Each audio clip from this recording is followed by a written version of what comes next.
Dale Earnhardt Jr. waves the green flag. The 62nd Daytona 500 is underway. The leader is spun out. The leader is spun out. Oh, Contact. Jimmy Johnson. Sliding into the Hartburg turn in the 88. He gets a shove. He's going to go sideways right in front of the pack. Into the wall. Heavy. He's got the momentum. Don't run. They touch. They're sliding. They're fighting it. Larson got him. Oh, my goodness. Are you kidding me? Here comes Logano. He looks to the inside. This is for the lead. As soon as the green flag pit stop cycle, he came down to try to block. I'm wide. Here they come. The 41 on the inside. Suarez trying to take over the lead, but the 9 of Elliott pushes the 22 up front. Goodness gracious. Kyle Busch just got moved. A little bit better on the longer run. I think that's a good idea. Whoa, that's 18. Oh my gosh. Through the grass. Wow. Man, you see the hands on Ryan Blaney fighting for this lead. Oh, Bowman way up high. Too high. Here they come. Winner advances. Everybody else stays out. Awesome job by Bubba. Watch that bottom. Watch that bottom. It's William Byron. Yes. Him. William Byron did it. Now a little contact as they go into turn 1. The 19 got into the 9. Now contact again. They rub again as they go into the S. Truex and the 19 on the outside. You got Elliott now. That's on the inside. They bang quarter panels again. They lean on each other in the S's. Elliott will slide through and keep the lead off turn 4. He's there. He's on this thing. He's there. Martin Truex makes that car wide. Short track win number 1 for Martin Truex. Nose to tail off turn 4. So close. Wow. He was there. Joey Logano scores his first win. Probably not enough time. Wallace, no, Suarez to the crossover. bottom. Crossover. Wow. Bubba. Denny Hamlin wins his second Daytona 500 and wins it for Coach Gibbs in Toyota. It's like I told you guys before the race, we don't race for points, we race for wins. Outside track to his brother Kurt. That could be home. John Hayes, can he hold? I'm going to be fit in here, Kendall. Down into turn 3. Side by side, here comes Kurt Busch. He takes the lead away from his brother. Kurt Busch with the advantage. Kyle Busch slides. Kurt Busch will win. Hell yeah! Hell yeah! Look at this, 180 miles an hour, let's slide it. Like it's no big deal. He's to his bumper. He bumps him. They're going into 1. They make contact. Out of 4. Harvick with the advantage. He'll hold him up. Harvick wins again in New Hampshire.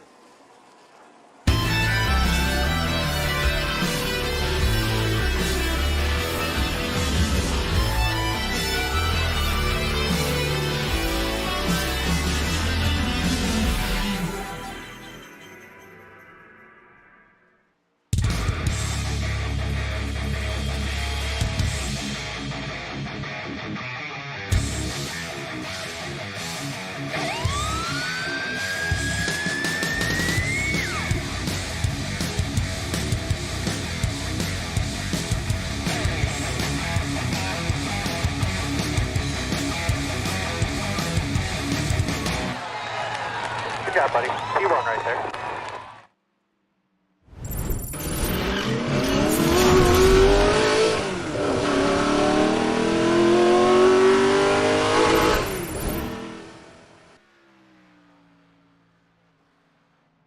Welcome in, race fans and No Toad Racing League,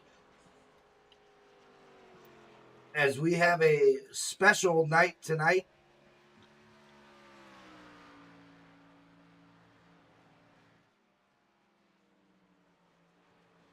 As we are celebrating a milestone with the guys here at No Toad Racing League. Hopefully we'll be able to pull in the guy who started it all, or at least one of them. But certainly here at Phoenix International Raceways, we are on the second half of the season here with the Xfinity cars. We welcome you guys in. I'm a little bit under the weather. On my third day of COVID, I'll be having some guys join me here in the booth that will hopefully be able to take care of all the heavy lifting. And, of course, one of those guys is going to be a fan favorite. They call him Sexy Wall Trip, Kyle Gretsch. Kyle, you got a copy? I got you, man. What's up? Hey, appreciate you joining me tonight here in the booth. I know it was last minute, so we appreciate it. So you're taking tonight off. Why did you decide to do that and join us up here in the booth tonight on such a huge night? That's my bad. I just, I think a lot of people need to have like a sit down every once in a while and realize, kind of why they're on iRacing or, how seriously they're taking iRacing. And I just felt like I needed to just, take tonight off. I just, didn't feel like racing. So, there's no obligation to. But yeah, it's the 20th anniversary of NTRL, which is a great thing for these guys. They've been racing as long as, you know, 20 years. I'm 22 years old. Like, that's insane that they've been, they've had this league set up for that long. Yeah, like you said, I mean, pretty much about as old as you are. So yeah, I guess that's correct. It's always good to take a reset, and maybe tonight is for the OGs, if you will.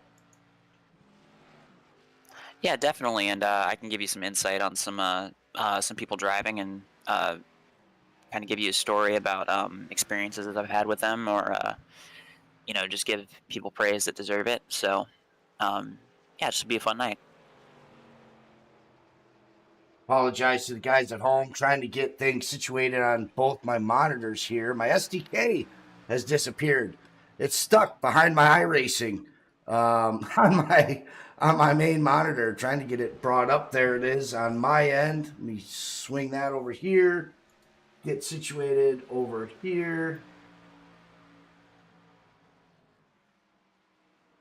Trying to get rid of the white taskbar on top. Kyle, isn't that just Shift Enter? Are you talking about the overlay? No, just on iRacing itself. The iRacing, the taskbar on top. Oh, is it just spacebar? There we go. It was Alt Enter. Okay, so now we should be good. I apologize to the guys at home there. We should have one more person joining us. A good friend of mine. His name is Chad Snyder. He'll be up here in the booth with us as well. But again, big thanks to Sexy Wall Trip. Now, we've talked about that before, but maybe for the guys who missed that, because that conversation was last year. How'd you come up with Sexy Wall Trip? And, especially being a younger guy, paying homage to somebody who really got out of the game as you were growing up in Michael Waltrip.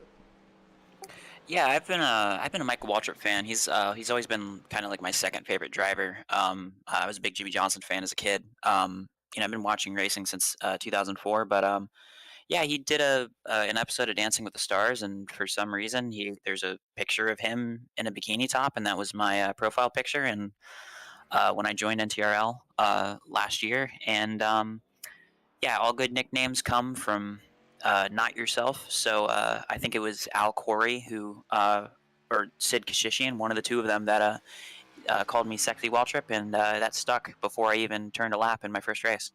And that was it. And you are right. The best nicknames are given, not created on your own. We take a look here at the 42 car here, a Jason Benson, a nice tribute, and really a nice overall color scheme right there with the no toad, paying homage to what we're celebrating here tonight, as you talked about and mentioned. These guys celebrating a pretty big one here. This is the Rainbow Warrior 200. This is sponsored by Matt Puricini. We are at Legacy Phoenix, and because Matt Puricini is Canadian, Kyle, he wants to use kilometers instead of miles per hour here tonight. So, or instead of miles, excuse me. So we're doing the Rainbow Warrior 200.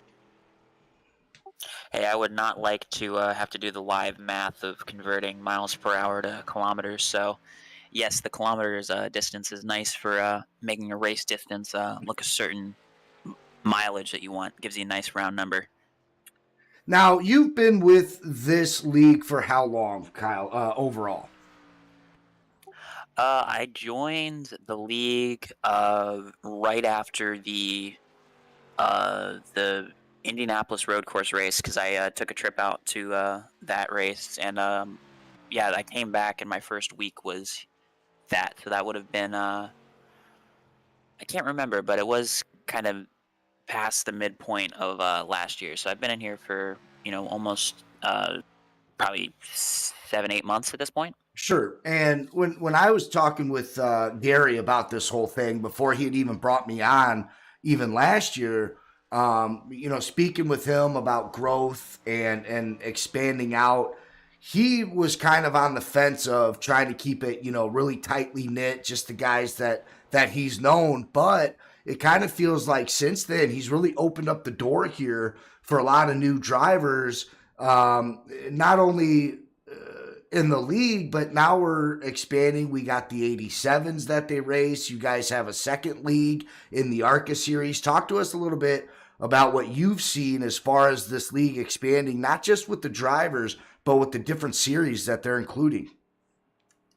Yeah, we've always had at least some other series going on, but nothing where it's been like serious. It's usually been same people carry over, but around when I joined, we just were about at 40-ish people that would show up every week, so we didn't have to worry about attendance.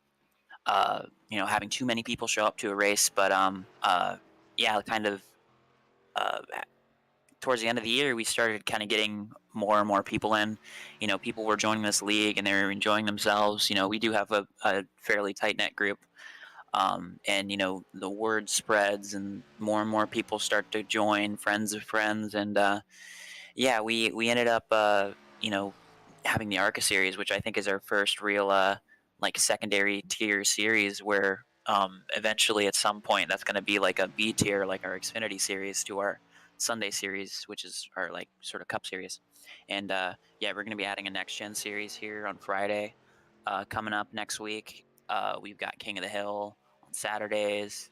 You said 87s run by Misaka Shishian. Yeah, just a ton of variety for oval enthusiasts to enjoy. All right, good stuff there. Everybody at home, if you're tuning in, let me know how the audio sounds on your guys' end. I'm tinkering with some Discord audio and even my own mic as well as we get set to go green flag racing here. We got about 25 seconds to go. You saw the point standings at the top of the broadcast. Johnny Brugg, of course, leading that. Got a pretty substantial lead, Kyle, after the last time we were here. He had a pretty good showing. Do you see Johnny really, fumbling this lead late, or do you think he's got the poise to be able to just go the rest of this season and be able to take home this championship? So we have 2 drop weeks. So that's another thing to consider when looking at these results. So some people have, those race or 2 that they've had accidents in and whatever. But yeah, Johnny is a strong contender every week that we go to. We've got plenty of other people in here too that you got to worry about with the point standing. So he could definitely falter, but it would be very, very unlikely for Brugg to kind of fumble as much as he would need to fall behind someone like a Parasini or a Kendall Kerr. Absolutely. And as we transition from the qualifying to the race session, we welcome in now a friend of mine, a friend of FadedTV, Chad Snyder. Chad, how you doing tonight, brother? Doing pretty good, Faded. Thanks for having me, man. Yeah, I'm definitely going to be leaning on you and Kyle a lot. Kyle brought us up to speed about this league. Chad, they are in their 21st season here tonight. They're celebrating their anniversary. We're going to do 125 laps around Phoenix. But as a league racer yourself, what do you see from the outside when a league can spend 20 years doing sim racing and still have all the admins, all the OG creators of the league? What does that say to a guy who is in a league of his own trying to build the same thing? First of all, I mean, congratulations, you guys, on the anniversary. I mean, that's really impressive in sim racing, as Faded's leading up to. That many seasons with the same core group of guys is really impressive. It tells me that you have a lot of guys that enjoy racing against each other, and they really know how to recruit for a league, how to keep the good guys around, and how to keep everybody happy in the end. Yeah, absolutely. And we are now on the formation lap. You see the front row is going to be John Creedler, Johnny Brugg in that front row, Jason Benson third, Kendall Kerr is going to be fourth, David Rhodes fifth, Oliver Turan sixth, Willie Whitaker in seventh, Al Corey going to be eighth. He's the guy behind the production, making sure that we have all our graphics and our intro videos. He does a phenomenal job. Ileana Hamilton in ninth, and Matt Piracini in 10th. He is tonight's race sponsor. We'll catch up with these guys up front. I'll start calling the beginning of the race, and then probably, again, I'm a little bit under the weather, have COVID. I'm on my third day. I'll probably be throwing it to Chad and Sexy Waltrip. Kyle Gretsch for most of the night. Here comes the green flag. The 99 of John Kriegler on the inside. The 1 of Johnny Brugg with a huge advantage. The 99 with a slow corner entry there through one guy's really opened up the door for Bruggs, but also Kendall Kerr, and really slowed up that inside line.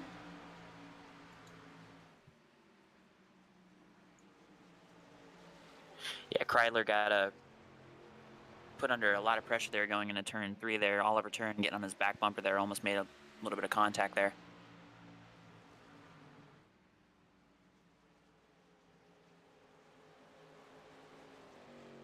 So as we get caught up here, it is Johnny Brugg going to be leading that first lap. Lap number 2 now. He's got Kendall Kerr behind him. John Kringler, he's dropping from that pole position down to third. Oliver Turan behind him, up 2 spots into fourth. Jason Benson also down 2 spots. He's back in fifth. Willie Whitaker up 2. He's in sixth. Ileana Hamilton right now gained 3 spots on the start of the race. He's got his 73 Chevrolet up to that 7th spot, and we got a caution. I was about to run over somebody. My bad. As we have voice comms here tonight, you heard, I think that was Gary Sargent saying he almost ran over somebody there. Let's go ahead and take a look, guys. Chad, it looks like David Rhodes and Marty Rogers wrapped up in this this caution. Yeah, and I'm trying to catch the replay now. I have to apologize. I'm having some technical difficulties. I'm not actually able to see you guys' feed, but let me just take a look here. Oh, yeah, that 28 car coming in hot is what it looked like. Actually rode up the track, got into the 12 car. Both of them eat the wall. There's a couple of cars behind them, Kyle, that got taken up in that as well. So I think Phoenix is just one of those tracks. It's a very flat track, and I think sometimes you carry a lot of momentum into these turns, and you don't realize how much braking zone you need to give yourself sometimes. Yeah, it looked like Gary Sargent just went in the corner there, and he wasn't expecting Will Jester to kind of check up there, and he got on the brakes, locked up the left front, and then just kind of slid into David Rhodes there, took out Sargent, David Rhodes, John Barton, and then Marty Rogers got involved. Yeah, you see Marty Rogers right down in pit lane right now. He's looks like the majority of his damage is on the rear end, which is if you're going to have damage, that's where you want it to be. Now, Phoenix, not necessarily a short track, Chad, but, there's not going to be a whole lot of drafting here. This is more about trail braking, making sure you have good corner entry, and then most importantly here tonight, it's going to be up to corner exit and getting those runs off those 2 straightaways. Yeah, you don't have to worry about drafting much here at Phoenix, but what you do have to worry about is a lot of mechanical grip, getting your car to be able to rotate the center of the turn on both ends, with both ends being significantly different. But also that doesn't really put aero out of the question, because just because you're not drafting doesn't mean that car in front of you or behind you can't affect the way your car drives by displacing the air on your car. Yeah, that's right, Kyle. Anything you want to add to that? Yeah, damage can definitely affect you here, but yeah, if you do get damage, at very least, positive thing is it's not as big as it would be at a Daytona, Talladega, or a 1.5 or 2 mile track. So as we are under our first caution of the night here, lap 25 finds us under yellow. Johnny Brugg off to a good start, as we talked about, with the points lead, kind of having a Skylar Carnes-esque season. I'd really like to catch up with Skylar, but Kyle, maybe you can help me out a little bit. What did he choose not to run here full time on Sunday nights? Did he have other commitments, or what's going on with the 47? I heard that Skyler has some sort of work commitments that have gotten in the way of doing the Sunday series. So he has not been that present in NTRL, just product of circumstance. I do believe he worked in healthcare, so he, you know, is doing the work, with all the COVID stuff. So Oh yeah. yeah, it's unfortunate that he's been a casualty of his work schedule. Yeah, fair enough. Well, he certainly missed here. He definitely brought in an aggressive driving style and, was one of the more dominant drivers. However, with him being gone, we've really been able to see some of these other drivers, Kyle, in the league, including yourself, by the way, step it up. But, I mean, the Ileana Hamiltons, Creedlers, Kerr, Oliver Turin's had a pretty good season so far, Jacob Klinkert. So there's been plenty of people to kind of step up in his absence as we get ready to go back green flag racing. Yeah, and we've got our perennial contenders here. You got Kendall Kerr and you've got Johnny Brugg up front. They're both pretty fast, but someone like Creedler, he's not won a race in NTRL that I believe, at least in the Sunday series. So maybe he could be our Chase Briscoe tonight and get his first Sunday series win. Yeah, and of course, we talked about it last time. There are no playoffs here on the Sunday night series, so it's kind of an older school way of doing things where it's just points collected each week. And Kyle, is that something that the drivers desire to have a season in that format, or are you guys pushing a little bit to go to more of a playoff format?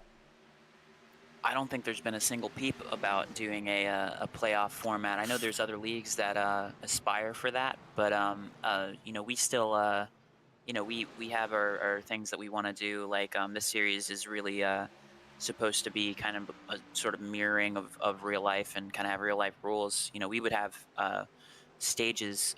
Gary had said if we could put stages in automatically, but yeah, except for the having those playoffs, having that season-long format, really aids in just having good, consistent races and, giving people rewards for having those good results. Yeah, my fault to Chad Snyder. I didn't tell him what the league's name was, so he's kind of been calling the action blindly here. Chad, where you at on that? You booting into the sim or? I'm working on getting accepted to the league so I can get in to see it, but it's just a little bit of a last minute issue here. I was asking if I was waiting. Oh, looks like we might be under caution the second time of the night here. Will Jester, James Lawson wrapped up into this. Looks like both of those guys are off track. Drivers on the mics talking about it a little bit here. Let's go ahead and take a look at, see what happened with Will Jester here. Yeah, he looked like he was getting a little slow off the corner there, and Parasini just got into the back of him, and it spun him out. Nothing intentional there, just two people doing two different things, and it negatively affecting at least one of them. Yeah, it looked like the 74 getting just a little bit loose there, Kyle, and then unfortunately you see the 66 car, I believe, of James Lawson. Yep, coming in there, coming off the corner, really nowhere for him to go. He did lock up the brakes. He did try to avoid the contact there.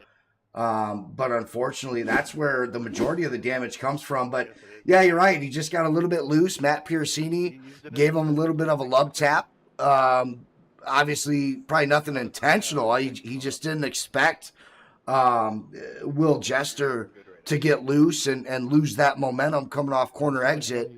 And Phoenix can do that. And Chad, while you're dealing with that, with these flat tracks like Phoenix and New Hampshire comes to mind, and I'm sure there's some other tracks we could dive into, but when you have flat corner exits, it's definitely easy to lose the rear end of your car.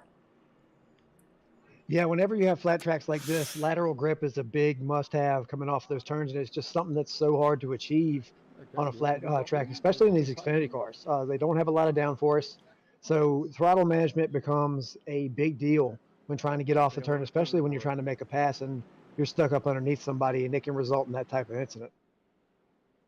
We're here at Phoenix Raceway in the RW200, sponsored by Matt Piracini. As always, here on Sunday nights on Faded TV, it's the No Toad Racing League. We have a buddy, Chad Snyder, up here in the booth joining us, and No Toad Racing League's very own Kyle Gretsch, a.k.a. Sexy Waltrip, joining us here in the booth tonight. I appreciate these guys coming in and helping me out with tonight's broadcast. Now, Kyle, for the guys at home here, obviously we've talked a little bit about what makes a league stick so tight like this one has. Do you guys ever have any beefs after the race where, you know, people are having heated moments in Discord? Or is this a very... I know it's a very gentleman-like league, but there's got to be tensions that flare every once in a while. I mean, racing is racing, and it can bring out the worst in people. Oh yeah, we've definitely had our fair share of tempers. Actually, the last race I did, North Wilkesboro, I was one of those people. I was pretty mad with another driver, and I took him out after the checkered flag, so it did not affect the race result. But yeah, you know, you have incidents where you run into each other, and you know, we've had multiple incidents where people have gotten into each other, but you know, typically people can just get by them. But you know, you can kind of weed some people out that, you know, maybe aren't you know, supposed to be doing a lot of league stuff, because they'll get a temper, and then they'll kind of intentionally start wrecking people, and that's something that won't fly in this league. Well, Chad, your best bet might be just to be able to watch the Twitch stream there. It's only a couple of seconds behind, and that should give you plenty of time to do some analysts for us. I don't think anybody's going to be available for that league invite. I got somebody. Okay. So we're working on that right now, getting Chad Snyder into the actual race.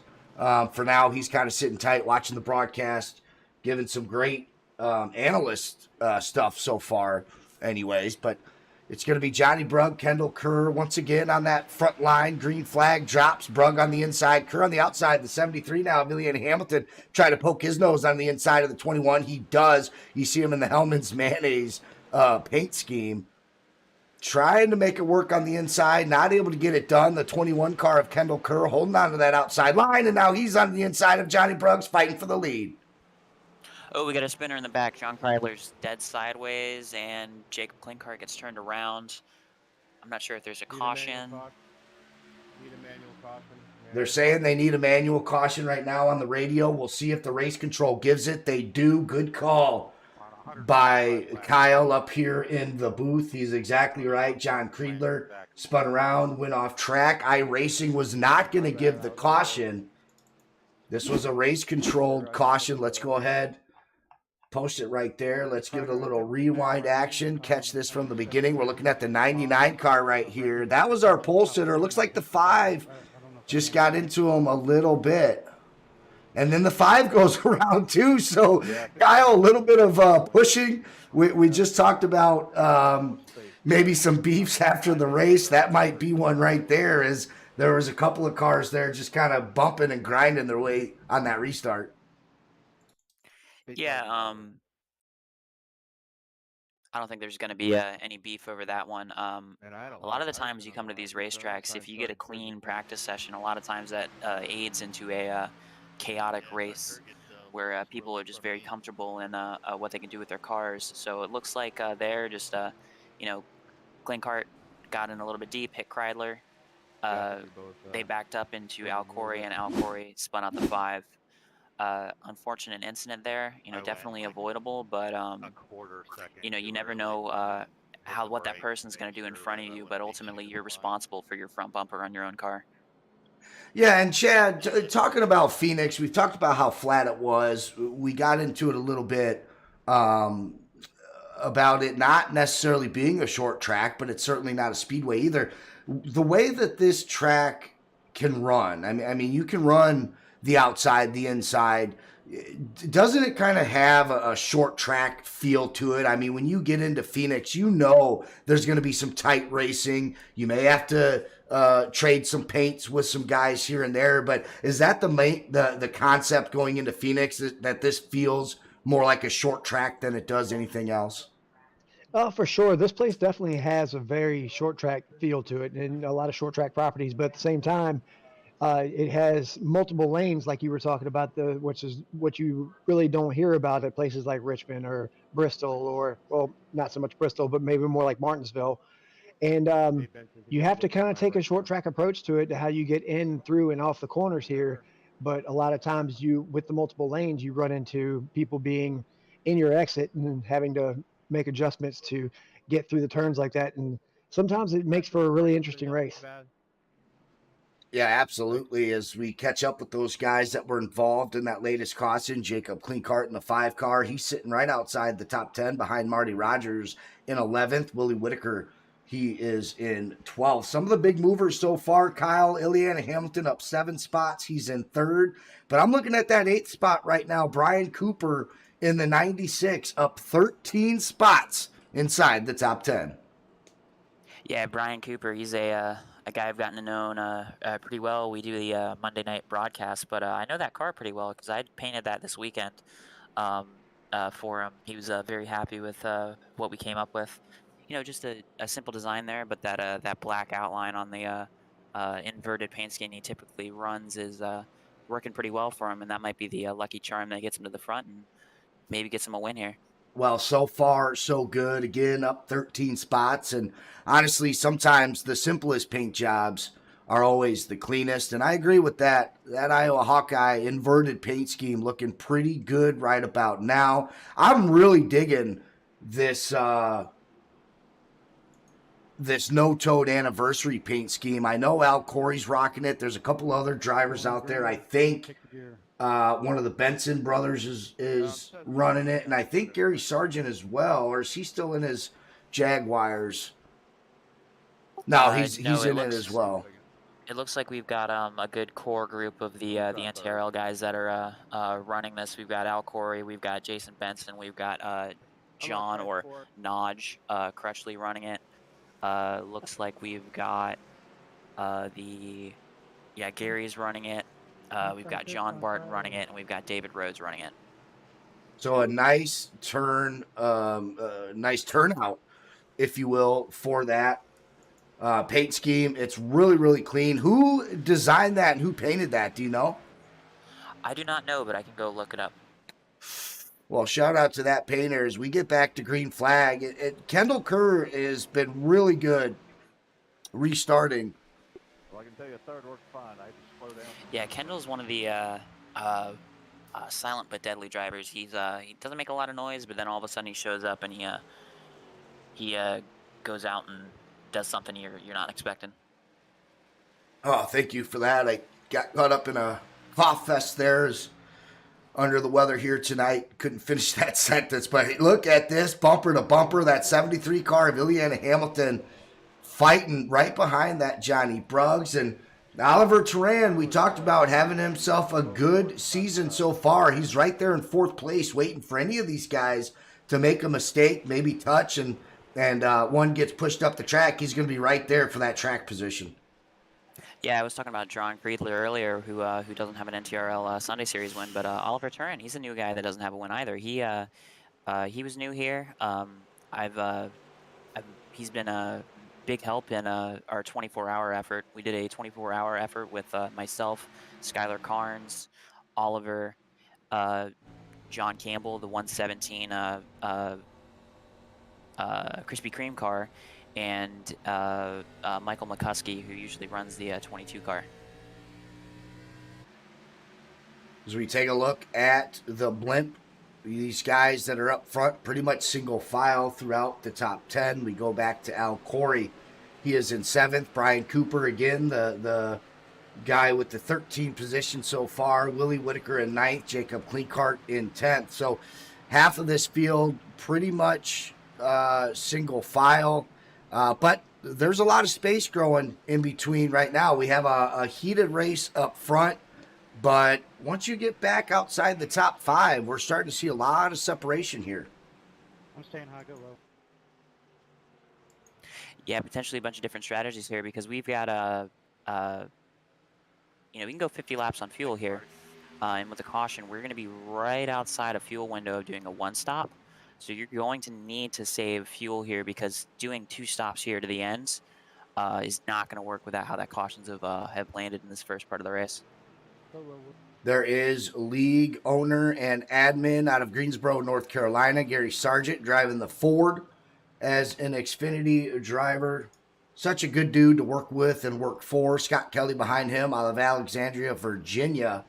He's in the 34 car. Will Jester and the 48 of John Crutchley side by side going through the tri-oval area of the track, going down into turn 3, out of turn 4 before we get to that straightaway. Now, Kyle and Chad, Chad, we'll go to you first. Your preference, Legacy Phoenix or the updated Phoenix? Personally, just for immersion's sake with sim racing, I like to keep things as current as possible. So I've kind of leaned towards the updated Phoenix and just kind of had to adopt it and let it grow on me because I know at least in our league that's what we're going to end up running. So I try to get as much seat time as I can with that. But I do enjoy the Legacy Phoenix. I really wish they had the old Phoenix layout on here before it was reconfigured. And Kyle? Yeah, I'll answer this very quickly and simply. I don't own the other one, and that should be a good enough answer.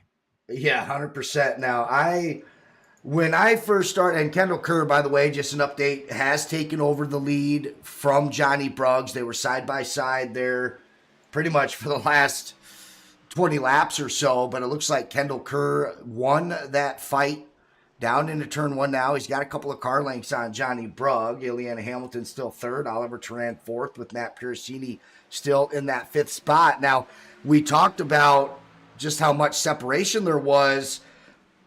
Kyle, it looks like they're really starting to bunch up again. Here comes Matt Piercini in 5th, Jason Benson behind them. You have Al Corey as well, really starting to close the gap here. Is that a sign of maybe Johnny Brugg and the guys in the top 3, top 4 really having to really race for their position as they have been, and their grip starting to fall off a little bit here? Well, I think it's old Phoenix and old surface. I know the update has apparently affected the Phoenix surface a little bit. Apparently, it's a little bit more bumpy. It could be a setup thing. It could be just a change of something that we're not aware of. But yeah, there's some handling concerns, and then there's a lot of right front tire wear here. So that could just be doing what you can, not over pushing the car, and just if you're ahead of somebody and you can be ahead of them by a second, save the right front rather than be out front by 5 and then be dead on your tires later in the run. Just taking that first option and just being very careful on that attire. Absolutely. Chad, can we get an update on you? Where are you in or not yet? I'm having some issues here, guys. I'm so sorry about this. No, that's all right. Do you have the stream up at least? I do. Okay, so you're at least watching what we're watching at home here. What have you seen so far? We know the guys that are up front, Kerr, Johnny Brugg, as we start to focus on this bottom half of the top 10, kind of piggybacking off what Kyle said. These guys are really starting to close the gap and starting to catch the leaders here. Yeah, I think we're getting to the the portion of the race where these guys are figuring out what they've got. They're figuring out where they can move their lines around, where the grip is on the racetrack, to try to see if they can get that little extra bit out of their car to try to catch these guys up front. And I'm seeing a lot of moves be made. A lot of moves being made for sure. We are going to spotlight Kendall Kerr, the race leader. We are going to go in the cockpit view and give our voices a rest here for a lap or two.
in the cockpit view there, guys, and for everybody at home, you can really hear just how much Kendall Kerr in the lead is really having to feather that throttle, and that's what Chad was talking about, Kyle, early on in the race with how flat the track is. We saw some guys spinning out early on. That hasn't happened in a while, but as these cars get older, if you will, on these long runs, they tend to tighten up a little bit here, and these guys are really starting to have to work their brakes, and like Chad said, it's all about throttle control on these corner exits.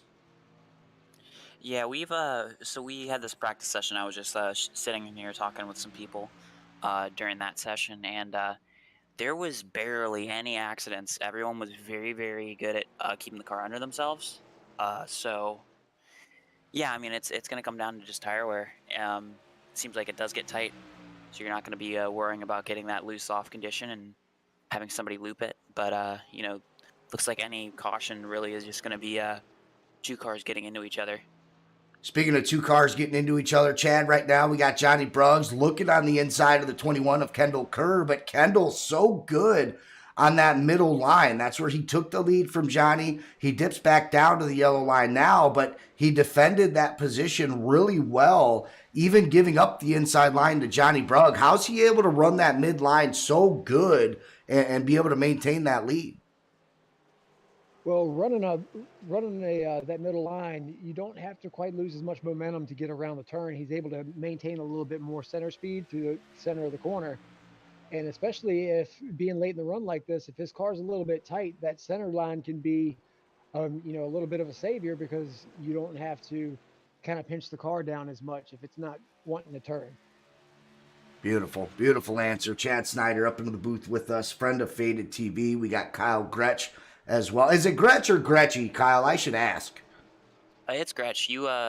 We had the conversation my first race I did. Okay. You mispronounced my name because everyone typically pronounces the Z that's in my name that's silent. That totally should be there.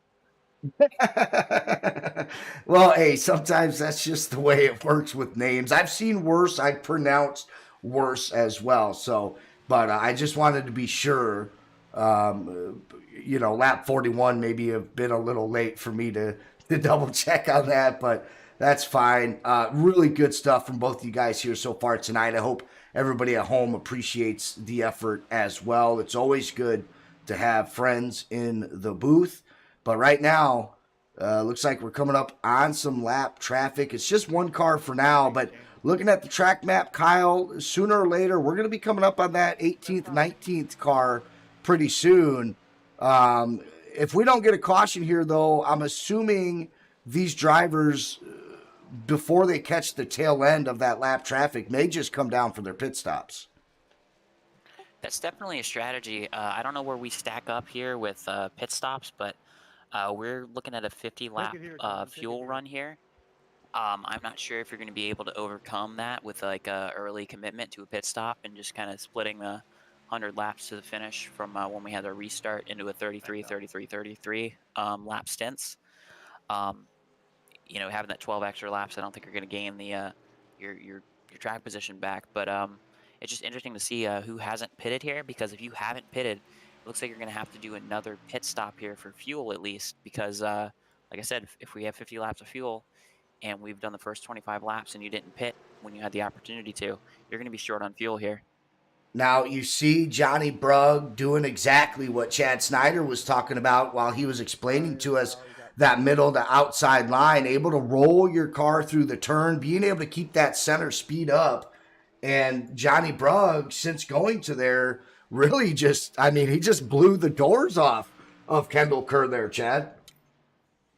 Yeah, it looks like Johnny Brugg got to the outside there, and while that running that middle line, it keeps the speed in the center of the corner higher, and also just gives you a tremendous run off the turn, especially if you can keep the guy that you're fighting with pinned down, which is exactly what Johnny Brugg did there. Just very, very nice pass for the lead there. Yeah, it really was. As we take our focus off that race lead just for a second, making our way through the rest of the field. Not a whole lot of action going on right now, Kyle. I think, as we talked about, these guys have really dug in. There's only a couple of cars racing for position right now. We're looking at Scott Kelly and David Rose fighting it out. It looks like, as I say that, though, Scott Kelly with the advantage coming out of that. So you look at the track map, we're getting even more spread out on this long run here.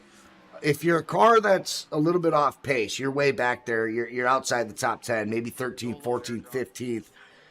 At this point of the race, there's still plenty of race left, but what is it going to take for these guys to figure out these long runs so they don't get blown away like what's happening right now? Well, you got to figure out how to keep that right front under you. There becomes a certain point where you've worn out that right front and you've lost all grip and you're just hanging on. But you really just need to get that car rotating in the middle without, really pushing on that right front. Either that be, later in the run when you're wearing out the tires a lot, where you start downshifting into third to get that rotation, or you have a brake bias set super aggressively to the rear of the car to help with that rotation. But yeah, it's just keeping that right front underneath you and, not over abusing that right rear. You can use the right rear up a little bit more than the right front here from what I've seen from practice. But, yeah, just like I said, right front. And as we were taking a look at some of the guys that are in the back there, I said the damage really shouldn't have been that big of a play here at Phoenix. But the guys that are towards the back of the lead lap here, they all have one thing in common, Chad. They're pretty banged up, lots of damage on the front. The rear as our leaders now come up on to this back half here. So maybe I was a bit naive to thinking that this damage is playing a bigger role with these cars. Yeah, I mean, the aero doesn't play as big a part at a track like Phoenix as it would somewhere, like Vegas or Atlanta, but it definitely has more to do with the race than it would at somewhere like Bristol or Martinsville, because they are reaching pretty good speeds down the straightaways here. So they're definitely, while it might not hurt them as much as it would at some tracks, they're definitely not going to perform as well as a car that has no body damage. Yeah, especially, I mean, there's a handful of drivers out there that have some decent front end damage. That's the one thing that you always want to look at when you're trying to assess damaged cars, as we do see Matt Piracini coming down pit road here. Kyle, we've seen Matt Piracini quite a bit do this. He's usually the first one into the pits. Yeah, there's always got to be the person that rips off the Band-Aid first, and I think he's showing that he did not pit. He did not take advantage of the caution, so he's going to have to, make one more stop here to be able to make it to the finish here. I'm curious to see who pitted right before that final restart, because they might be able to make it in one stop here, and they might be sitting in the catbird seat here. As you see on the hood of the 24 and on the side panels, Matt Piracini rocking a very familiar logo that you've seen here on Faded TV. Of course, that's Apex Design. Sean Rutt running that. He's been a partner of the stream for quite some time now, so good to see the rise, really. It used to be known as Precision Graphics. Chad, you know all about the uprising of him and Sean Rutt really, really exploding onto the scene of a really good painter. Yeah, for sure. Sean's one of the best that's out there. In my league, I own 3 Cup cars, soon to be 3 Xfinity cars, and 2 trucks. And I think the Apex logo is on every single one of them. He's done them all for me. He's a great guy to work with, and very, very talented with the brush. Absolutely. And, with a market, Kyle, that is oversaturated with painters, when you find a good one, you got to tend to just stick with them, right? Oh, yeah. I don't go to anybody for my paints. I make my own paints, but I've had some people come to me because they like what I make. Brian Cooper, I've made some paints for him, and like the one that he's currently got, kind of simple, but, the design on it, works.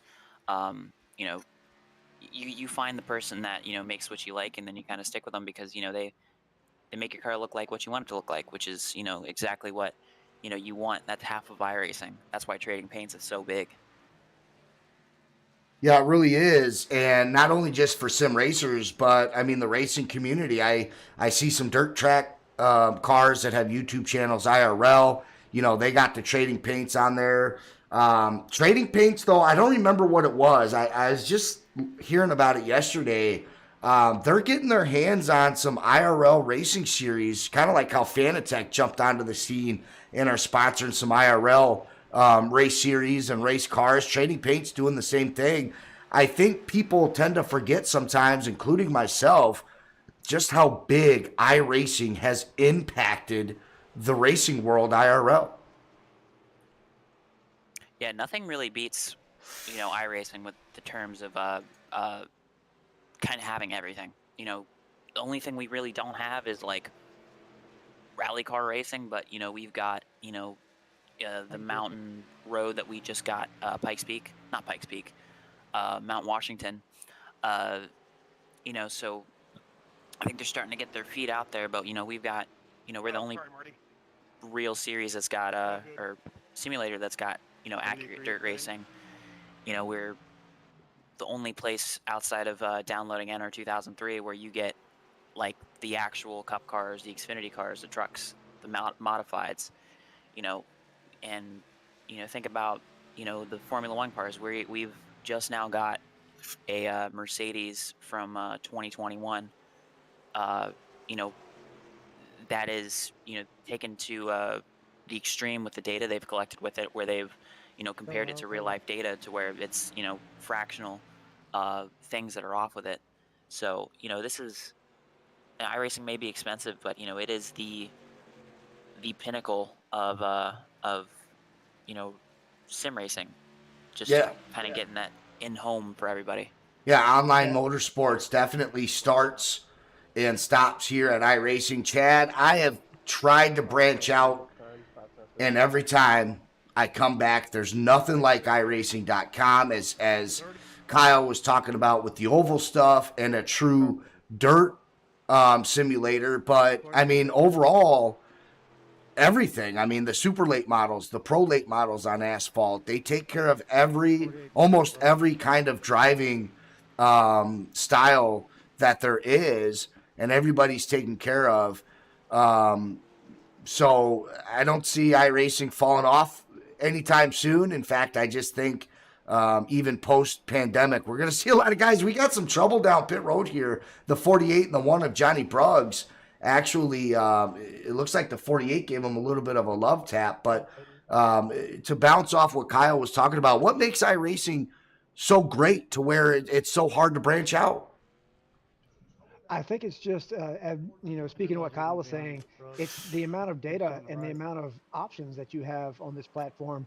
Like it's no secret the closest competition, and I say closest with air quotes around it, is console gaming. And when's the last time you had a console game that you can go run a cup race and then go, hop in a GT3 Lamborghini and run the 24 hours to Daytona? It's just, you don't have those options on console gaming. You can literally, with some exceptions, run any type of race car at any type of racetrack that you would like here. And that's, I think, what the draw is. Yeah, does it cost money? Yes, but I think it's more than worth it for what you get, in my personal opinion. Yeah, go ahead, Kyle. Interesting to note here with the race. John Kreidler has cycled to the lead, and Johnny Brugg is now looking on the inside of John Kreidler for the lead.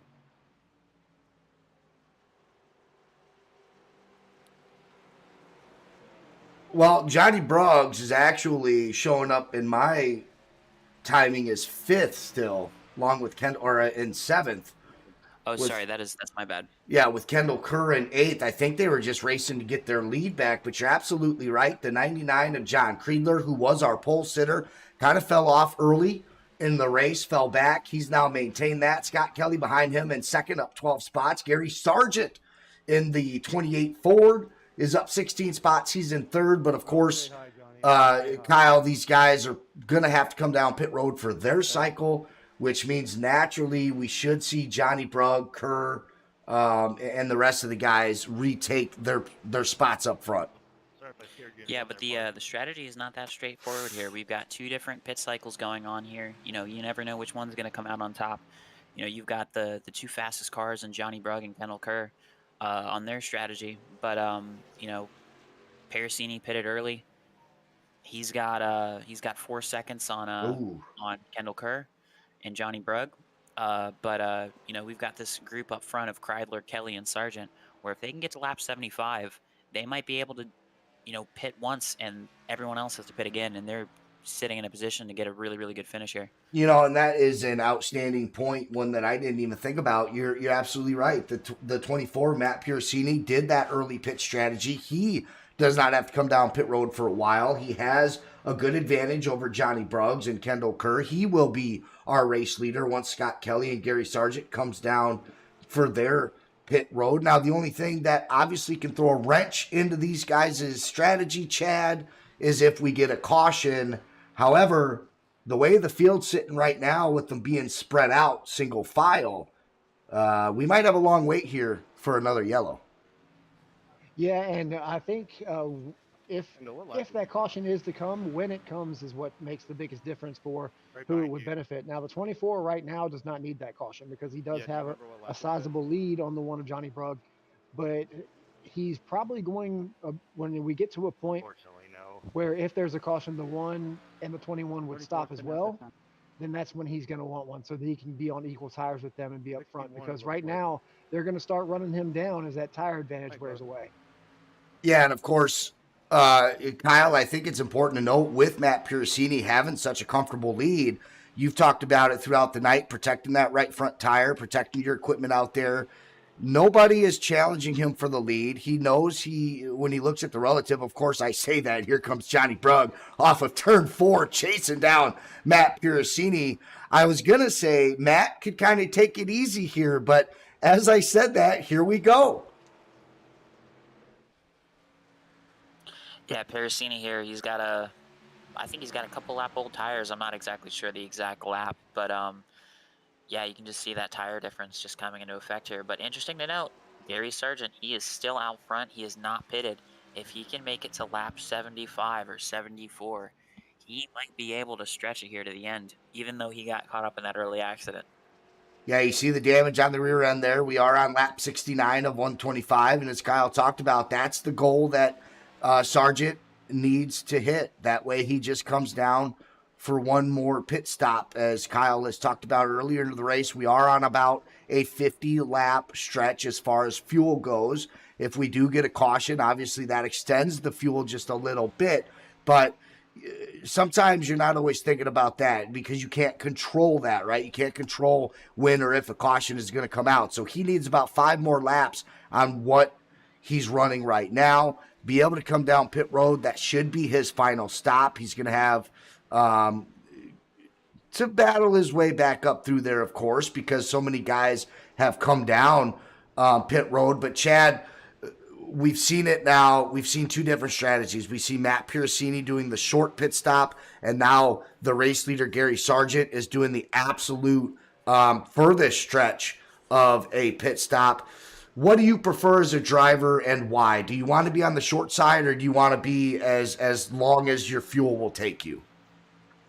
Well, I mean, to answer this, I'm going to quote probably one of the smartest crew chiefs in NASCAR history, and that's Larry McReynolds.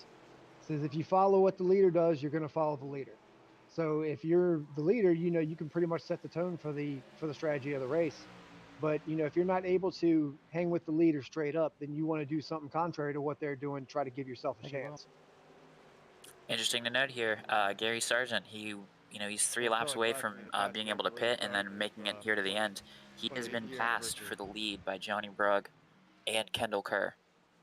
Yeah, that's right there as Johnny Brugg, Kendall Kerr makes the pass right there. These guys have pretty much been linked up the entire race, battling it out. We've seen Kendall Kerr have the best of Johnny. We've seen Johnny have the best of Kendall. Really going to come down to what we hope is a last lap shootout between these two. Hopefully they keep their equipment and stay out of trouble so that we can have an action-packed finish, because right now they're really starting to run away from everybody. I mean, Gary Sargent, we know, has to come down pit road, so take him out of the equation right now. Matt Piercini is about 3.5 seconds off Johnny Brugg. Oliver Turan over 4 seconds, without Corey over 8 seconds. So if we were to stay green right now, this is going to be the race for the win here tonight.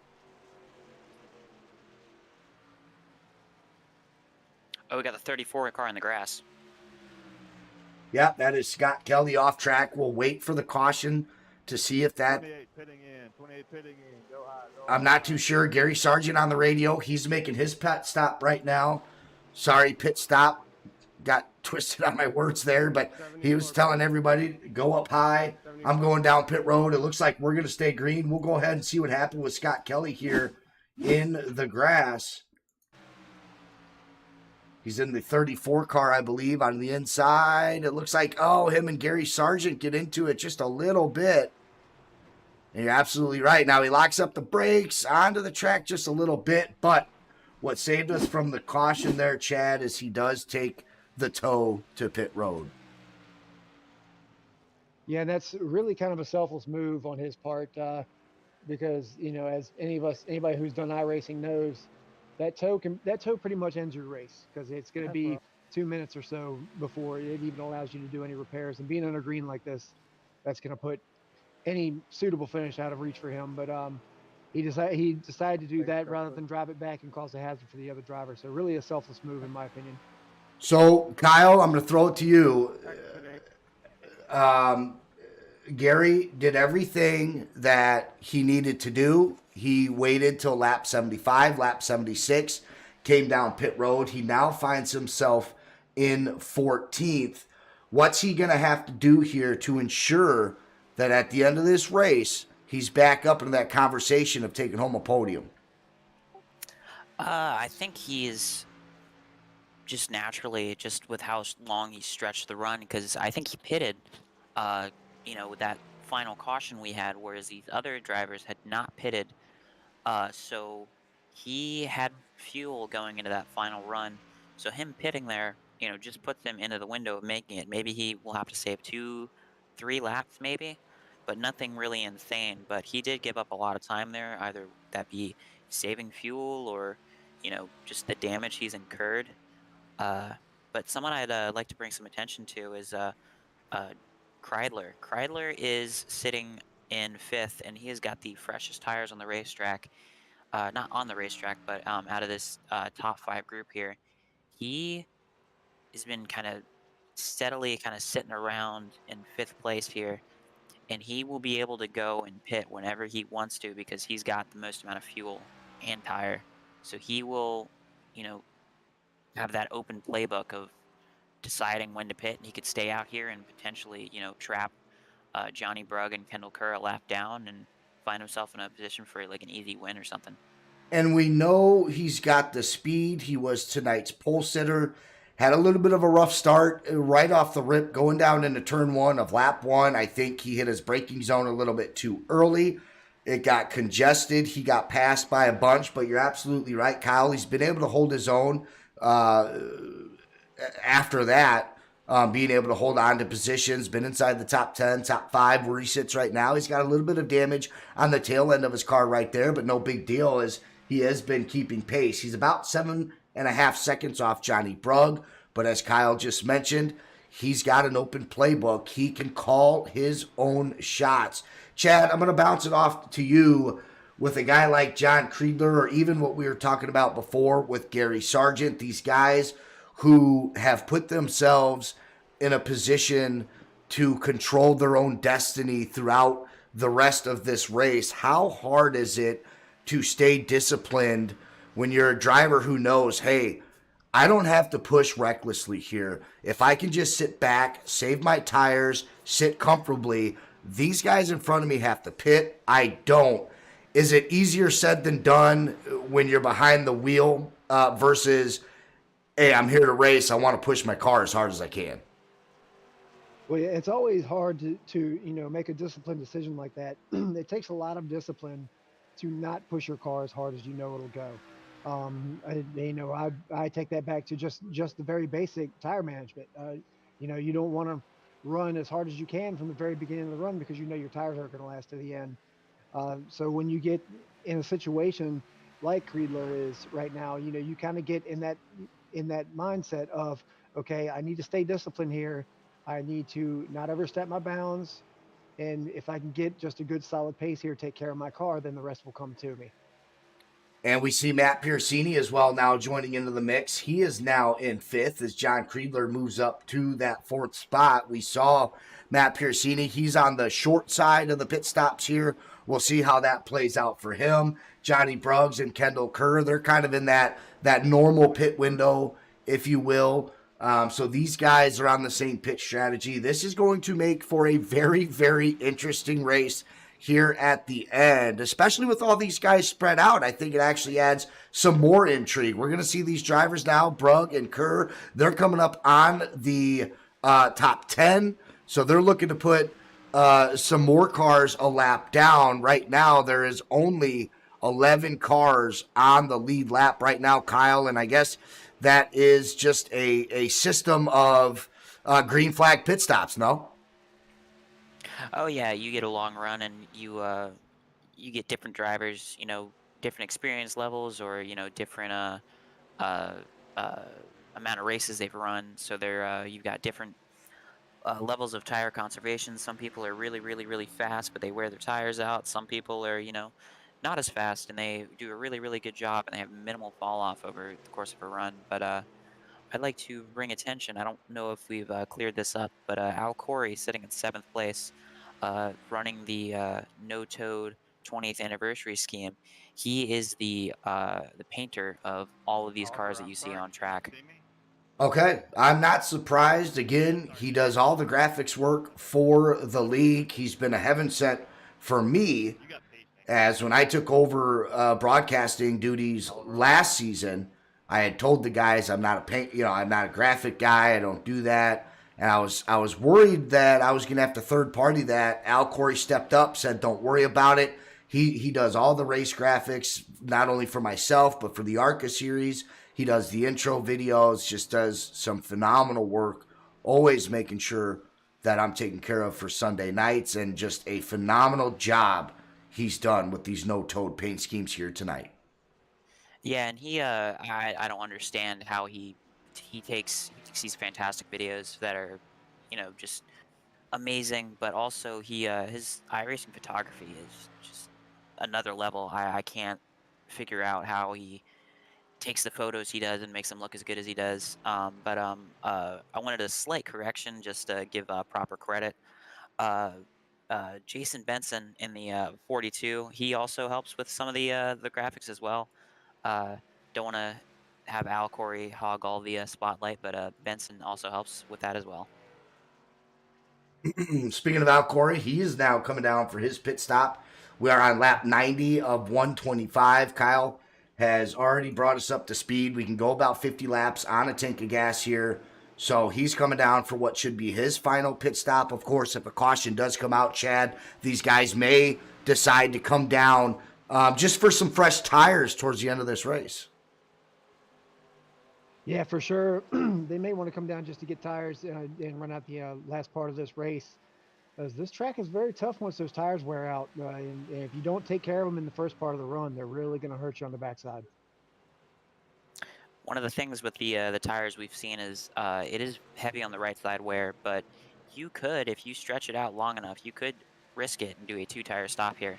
You're going to be a little tight, maybe a little loose, depending on how much wear you've put on those left side tires. But yeah, that could be a call here that either gains you some track position, or for some people here, could sneak a win out from Johnny Brugg or Kendall Kerr here, who maybe weren't expecting somebody to do that. I think it's important to note here, this is what I was waiting for earlier when Bruggs and Kerr were going through lap traffic. They did a really good job, Kendall did anyways, of really sticking with Johnny Bruggs. But Chad, this time around, we have seen Johnny Brugg take advantage of this lap traffic. He's used a couple of these cars as picks and has really put some distance between himself and Kendall Kerr. Yeah, right now it just looks like Johnny Bruggs' car will do whatever he asks it to. I see him going to the bottom when he needs to, going around lap traffic, and he can take it around the top around him whenever he needs to. Just the car's doing everything he asks of it right now, and that's a really good feeling as a driver, especially at this stage of the race.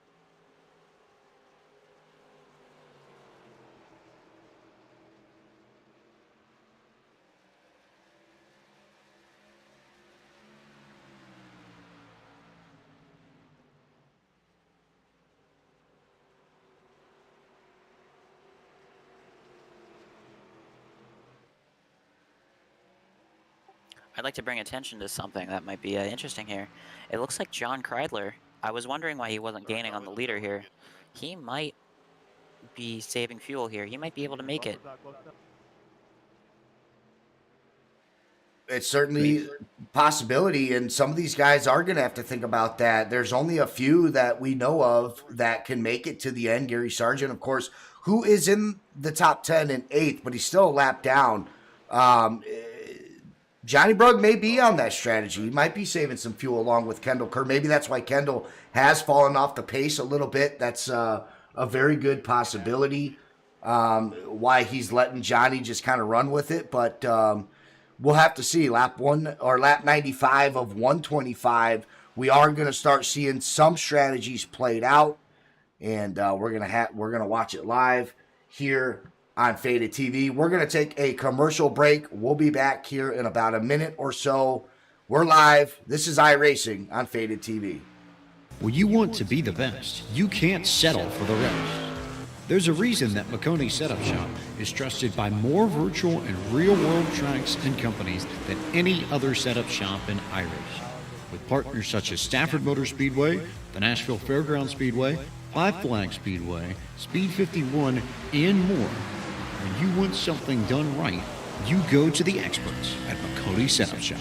With setups available for most series on both asphalt and dirt, built by a team of professional builders consisting of some of the top talents on the service, Makoni Setup Shop LLC has what you need to hit the track with confidence. Head over to MakoniSetupShop.com and learn why Makoni Setup Shop is the official setup shop of Richmond Raceway Esports and is partnered with some of the largest names in virtual and real racing.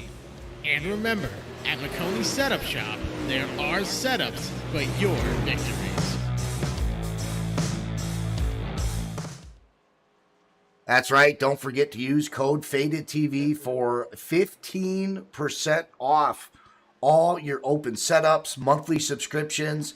They also have a paint shop, and they offer coaching. So if you are on the verge of your 4K, maybe you're wanting to do a road to pro, you can literally get everything at one shop. That's MakoniSetupShop.com for your setups, your subscriptions, your coaching, and your paint schemes. A proud partner with Makoni Setup Shops. Back here live, I'm Brandon Robinson with Faded TV. We have Chad Snyder of All American Racing League joining us here in the booth tonight, and No Toad Racing League's very own Kyle Gretsch taking the night off, volunteered to come into the booth here tonight. Appreciate both you guys. So let's break it down here. 26 laps to go. We'll start with you, Kyle. Obviously, Johnny's got to be the race favorite here. He's put up almost 2 seconds over Kendall Kerr. But how has this race gone to your expectations? And then we'll throw it over to Chad. It's gone pretty clean here. I think we're in a situation where we've got some people that could make it to the end here. Specifically, John Kreidler. He stretched out that first long run, and he was able to pit way later than Kendall Kerr or Johnny Brugg, as we see. It looks like Kendall Kerr here is pitting. Kreidler might be able to make it here to the end because he had fresh tires. He had full fuel. He did not gain at all on Johnny Brugg during that run, and he had significantly fresher tires. So I'm keeping my eyes on John Kreidler here. Yeah, and I'm going to co-sign on that about John Kreidler. When you guys were talking about him earlier, I was watching his in-car, and he was most definitely soft-pedaling that car. So I think he's definitely been saving a little something for the end of this race. And I love races like this where, to win the race, you have to outsmart your opponent rather than just outrace them. And we'll see if that's what John Kreidler's done here. Yeah, one of the series that I like, not to ramble on a whole lot, but something that I was getting into a lot last calendar year, was the SRX series. I like how all the cars were built the same. It really came down to strategy and just how good you were as a driver. Now, how does that relate to this? Well, I think with the Xfinity cars, Kyle, and a track like Phoenix, it's very similar to that, to where this really does come down to driver skill and race strategy. Well, it looks like John Kreidler has surprised me by pitting pretty much the next lap after Johnny Brugg. So his advantage was not that significant. No, it really wasn't. And new race leader, Oliver Turan, that didn't last long. He's coming down pit road. Looks like he was coming in a little bit hot there. The 66 actually had to kind of swerve a little bit as he thought Turan was going to hit him. That didn't happen. Jacob Klinkart now in the 5. He's coming down pit road as well. And it looks like Kendall Kerr and Matt Piercini are going to be duking it out for the race lead. And Chad, Kendall came down a lap or two, or maybe even 3 laps before Johnny Brugg. So right now it looks like Kendall Kerr going to be in the driver's seat with just 22 laps to go. Yeah, and that's definitely a smart move on Kendall Kerr's part there. You come early like that, you definitely have improved pace upon the cars that stayed out when you first come back out. So if I'm Kendall Kerr, what he probably did there was come down, get new tires, come out and run it as hard as he could for those first couple of laps to take advantage of that tire differential. And it definitely leapfrogged him over Johnny Brugg there. So now Johnny Brugg's got a lot of work to do as we see him going to the inside of Matt Piercini right now.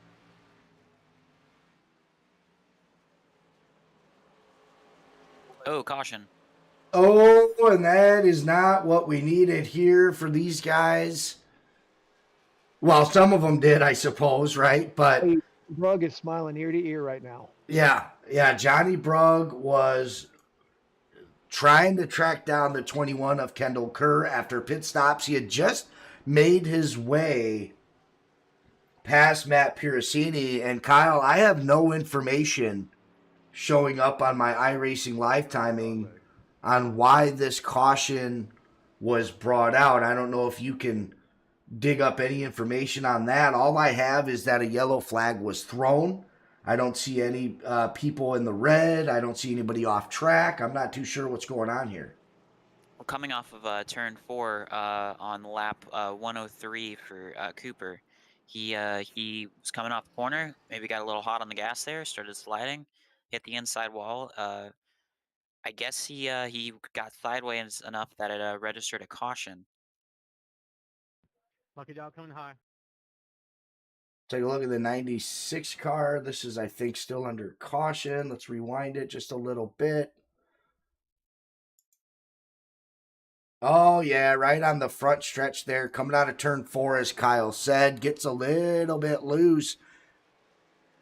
Hits the wall. And that's going to happen right there at a track like Phoenix and New Hampshire. I hate to compare them all the time, but it's for good reason. Both of these tracks, Chad, when you come out of turn 4 down the straightaway, that front stretch is about as narrow as it gets on a racetrack. Yeah, for sure. And if there's ever any type of incident like that, it can get blocked up in a hurry. So that's definitely scary if you're coming up on an incident like that late in the race like this. Great call, Kyle. Appreciate that. I had no information.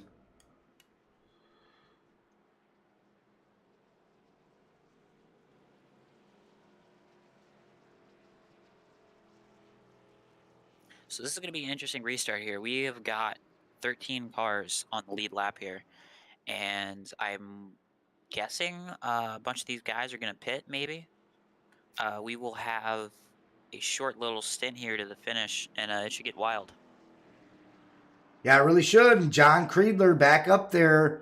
One of the players that you had mentioned, Kyle, that was on that strategy. Could he make it to the end? Well, now with these caution laps, I think everybody that's up here, maybe the 68 of John Barton, but Brugg, Creedler, Turan, Kerr, Piercini, these guys should all be locked in for the next 18 laps as far as fuel goes. Johnny Brugg, as you said, Chad, nobody needed that caution. Well, maybe nobody, but he's definitely a winner of that caution, as Kendall Kerr had a pretty decent lead on him. He now gets the easy work, the light work with the caution. He's going to take over that lead. Kendall Kerr's going to drop all the way back to 5th, so I assume he might have taken a pit road there because he was first, so I don't see how he drops from 1 to 5th without going down pit road. But 17 laps to go here. We're back 2 by 2, which means we're going to get to green flag racing here. One more lap around. Now, the one thing that we always say here, Faded TV, that we're going to have to look out for right now, cautions breed cautions. With 17 laps to go, it's been a relatively clean race. We've had really long green flag runs here. But that could all change, Kyle, with this race coming down to a close. You're going to see guys get a little bit greedy, a little bit antsy, maybe pushing just that little bit extra. We'll have to see if we have 17 laps of green flag action, or maybe we have 2 or 3 more cautions. Yeah, and we've got fresh tires in the 21 of Kendall Kerr and Matthew Parasini. So there's 4 cars out front on old tires, and they're just fighting to get by Johnny Brugg. Johnny Brugg going to take the green flag. You see the 99 car giving up already a whole car length to the race leader, Johnny Bruggs. He's going to move up high, swoop back down low, running that midline, the 99 way up high. You see Turan and Kendall Kerr, they're bumper to bumper on the inside there, and we're almost 3 wide going down into turn 3. Or, I mean, through the dog leg.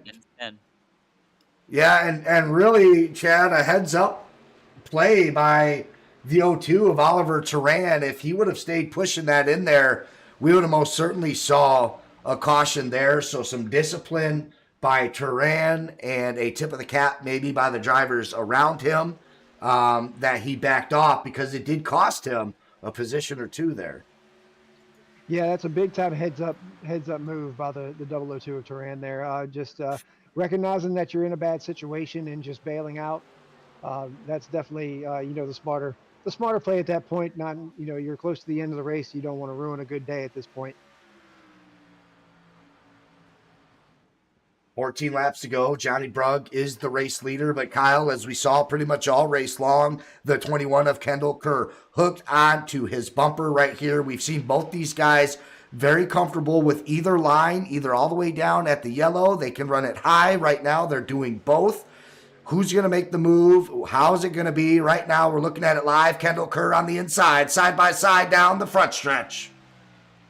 Kendall Kerr is set on kill right now.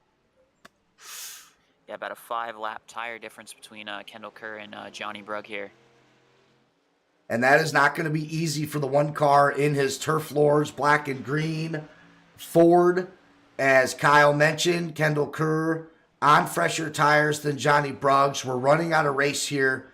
You can't really call this a long stint with just 13 laps. But, Chad, is there enough in 13 laps for these cars to start tightening up and to start losing that grip to where it may fall in Johnny Bruggs' favor? Absolutely. Now, these cars, they take a lot of discipline from behind the wheel. So if Kendall Kerr, gets out front, gets too excited and starts overdriving that car, then that can bring Johnny Brugg right back up to him. And not that he's pulling away from Johnny in the instance at all.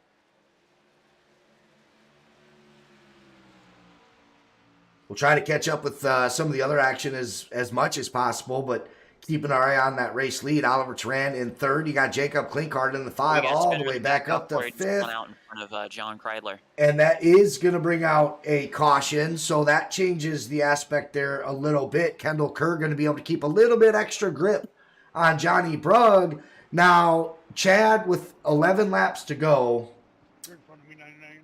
there's 13 cars on the lead lap. If you're Matt Piercini, Klinkhardt, maybe even Johnny Brugg, knowing Kendall Kerr has the advantage on tires, do you think about coming down and getting some grip? I mean, that would a lot of things would go into that decision. Wondering, looking, there are 13 cars in the lead lap. You don't want to end up back in 13th, restarting this race with this few laps to go. If it's me sitting in that one car right now, I kind of want to take my chances. I don't have a whole lot of tire differential between myself and the 21. I would probably want to stay out. But if there's enough people coming with you, it could be the right move to come down and get tires. It just depends on what the people around you are doing. It looks like Johnny Brugg is not going to do it. I was going, and the 21's coming too. Yeah, he wants that advantage as well. Kyle, usually the leader dictates on whether you come in, but do you think Kendall was certainly watching his rearview mirror there, saying, if Brugg stays out, I stay out. If he comes in, I got to come in? Definitely, that's got to be it's late race situation there. You saw a 5-lap difference between Kendall and Johnny Brugg there, and they would have been in the same situation there, just flip-flopped. So, tires here eat themselves up. Got that old surface. You really need the tires here. So, interesting to see. We're going to have Jacob Klinkhart out front. He, unfortunately for some of these guys, they're not going to get the wave around they were potentially hoping for, but we're going to have a huge group of cars in between the leaders, or the then leaders, and the guys currently up front. Yeah, we're going to have 4 drivers, Klinkhart, Sargent, Jester, and Marty Rogers. They're the drivers staying out. It was Kendall Kerr, the first car off of pit road, and believe it or not, Ileana Hamilton, who, Kyle, as you know, is no slouch here in this league, actually came off pit road right behind Kendall Kerr. So we may have a surprise entry, if you will, here late in the race to contend for first place. Yeah, Ileana Hamilton, he's a very, very good driver. He's won a bunch of these races. He's king of capitalizing. But yeah, he should be a contender here, especially this late in the race. Yeah, I know, but where? Now, Chad, you've been in these situations before. You know when you're Kendall Kerr, Hamilton, Brugg, Turin, even Matt Piercini, those 4 drivers, you know you belong in the top 4. That's where you've been all race. But you got these guys in Klinkhart, Sargent, Jester, and Rogers who decided to stay out. How do you work that out mentally with yourself, knowing I'm going to be way faster than these guys, and the guys that I'm with currently, Hamilton, Brugg, and Kerr, those guys specifically, I got to race these guys, but I also have to race around the leaders. What's going through your head right now? Right now, you're trying to mentally prepare yourself because you're basically just going to have to go where they are, and you know you have the grip advantage over them to be able to do that, and you want to do it as quickly as possible to get through there. You know, basically to get yourself away from any type of incident that may happen there, because this is kind of tailor made for incidents to happen. You got a bunch of faster cars behind a bunch of slower cars, so. You're really just trying to calm yourself down and, get yourself ready for what's about to ensue here. Interesting to note here, those 4 cars out front, they were also pitted when that caution came out here at the end, so they also only have a 5-lap older tire. So it will be hard to get by 4 of those. Okay, good call. Pace car going to go down this time around. I believe it is going to be the 5 car of Jacob Klinkhart with Gary Sargent, who we've seen up front here a little bit of the way. He's given a huge advantage to the 5 car, sitting back there, making sure he doesn't jump the green flag. Klinkhart all by himself for a moment. And here we go. 3 wide. Johnny Brugg gets caught up. Yeah, Johnny Brugg getting in the back of Kendall Kerr there. And now we're 3 wide through the dog leg. Up front, Gary Sargent taking the lead from Jacob Klinkhart. Look at these guys on the high side right now. They know they have the advantage over the 5, including the 32 of Marty Rogers. But here comes Ileana Hamilton. He does make the pass on Kendall Kerr, and this is where it's going to start getting interesting here. The 73, the 21, the 002 car, Chad, all with these fresh tires right now. The 21 and 73 looks like they made contact. Yeah, these guys are racing. These guys are racing as hard as they possibly can right now. It looks like Kendall Kerr's got a little bit of rear end damage, but I don't think that's hurting him right now. But they are driving at 10/10 right now, trying to get back to the front. Yeah, Kendall Kerr, he's the king of capitalizing in NTRL. He will get a sniff of up front. You put him in an interesting situation, and he will capitalize. And here comes Ileana Hamilton on the outside. He's around the 5 of Jacob Klinkhart. Only Gary Sargent now is going to be in his way. We got 4 laps to go. The 73 of Ileana Hamilton playing his strategy all the way out to the end. Got lucky with a caution there at the end. All these drivers coming down pit road. Sargent up high. Ileana down low. They're going to be side by side down the front stretch. Advantage to the 73 on the inside. Yep, he's going to secure, and here comes the 21 of Kendall Kerr with Johnny Bruggs pretty much out of the picture right now. He got caught into some trouble on the green flag. Klinkhart almost spins out, so Brugg back to 7th, up to 6th, but it looks like Matt Piercini went off track now. Yeah, Piercini got into the side of Jacob Klinkhart. He hit tag the wall, kind of came off, tip checked him, and unfortunately, it looks like it's going to end his race. He went head on into the wall there. With no caution there, 2 laps to go. Ileana Hamilton with the lead. Gary Sargent holding strong with the second. But here comes Kendall Kerr on the inside. Gary Sargent keep it from getting too tight. He hits the wall. He's going to drop all the way back to fourth. That's out of podium. Coming up on just one lap to go. Down in the third, not a four. It's going to be the 73 of Ileana Hamilton. And right now, Chad, it does not look like Kendall Kerr is going to oh, no. Jacob, clean cart involved, and this changes everything. This is not what you wanted to see, Chad, if you're the 73. Absolutely not. Hamilton had set sail there and was going to have a pretty comfortable cushion going back to that. It's bad for him, but it's good for us. We get to watch an overtime finish here, and the way these guys have gone from that last restart, this is going to be really exciting. And during that call, I had talked about Jacob looked like he was getting loose. I thought he held on to it, and he did down the stretch, but then he made contact with Marty Rogers going down into turn number 3. So can't catch a break as Jacob Cleacart there. And that's unfortunate. I heard on the radio there were some guys that were complaining about Kyle, about how 10 guys, they were taking the white flag there. And maybe they felt like there shouldn't have been a white flag. But unless you cross that line, just because iRacing shows that white flag up in the corner does not mean it is officially the white flag. Yeah, it'll show you the white. You just got to cross that line. And Chad, we did not hit that, meaning that the race was not official yet. We're going to go into overtime. I know it. Yes, and as a driver, I know how. As a driver, if you're out front, I know how frustrating that can be. If you put yourself in a good position, it looks like it's almost over, and now you got to do it all over again. Now, as a fan up here in the booth watching this, I'm excited. These guys have really been letting it all hang out here, especially from that last restart. So I think we're in for a treat here, fellas. Sorry about coming out of turn 1 and 2. I got loose and hit the wall. So, a huge break for Kendall Kerr. It did not look like he had anything for the 73, considering we were taking the white flag. Hamilton had a couple of car lengths on Kendall Kerr. A driver to look out for, though, too, I think, is going to be the third place driver. We've seen it all night, Kyle. That outside line, they've been given a lot of room on these restarts, allowing that third place car to really stick his nose down onto the inside and stick through 1 and 2, and really just drag race through the dog leg. Oliver Turin, he's been up front all night long. Really didn't look like he was going to be a player for the win, but no better opportunity than right now for Oliver. Yeah, Oliver's got fresh tires.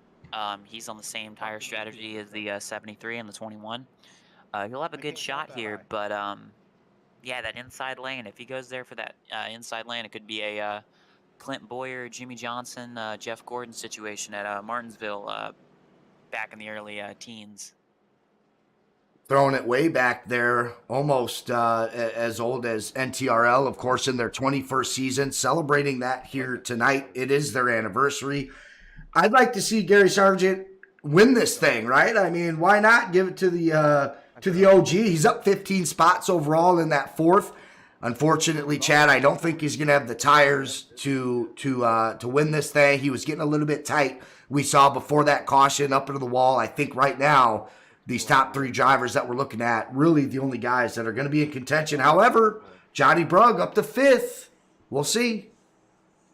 Going on green. Yeah, I think I'm not going to count anybody out right now with how crazy these things have been.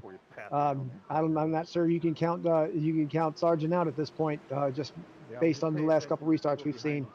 But we'll see. One more turn behind the pace car, and these guys are going to let it hang out.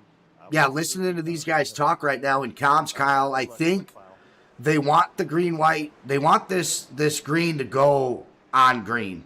They want the restart to go on green so that there's no guessing. I think that's going to allow Kendall Kerr to be right up there on the side of 73, because now he doesn't have to guess when the 73 is going to have to go. Yeah, and that's been the rule here, so it could have been just some foggy interpretation of what we do here. And here comes the green flag. Kendall Kerr with a monster jump there. He closes the door on Ileana Hamilton. So he takes the lead. Oliver Turan still on that third place. You see Gary Sargent still fighting that. He's up into the wall right now. But look at that lead, Chad, that Kendall Kerr. I mean, that is why we said Hamilton could not afford that caution, because Kendall Kerr was so good on the restarts all night long. Yeah, Kendall Kerr saw his opportunity and he set sail there. Oh, we got a crash in the back. Just, yep, looks like we're still on the green. Let's hope that's cleared up by the time the leaders get to the front stretch. Yeah, Jacob Cleancart, John Barton, those guys are wrapped up. You see them still on the stretch, but they're past the finish line right now. So this is going to be clear for the 21 of Kendall Kerr, who looked like he might have dove in a little bit too hard. Almost lost it there from my perspective. At least a puckered moment. But there it is, the 21 of Kendall Kerr taking the win. Ileana Hamilton second. Oliver Turan with one of his best finishes in third. Gary Sargent with one of his best finishes in fourth. Johnny Brugg, unfortunately, couldn't bounce back from his complications. He's going to be taking home a top 5, though. Your points leader walking out here still in pretty good shape. Al Corey going to be 7th. He had a rough night tonight, so good to see him bounce back into the top 10, along with Marty Rogers, John Creedler, and Will Jester. Thank you, Johnny, for not running me over, buddy.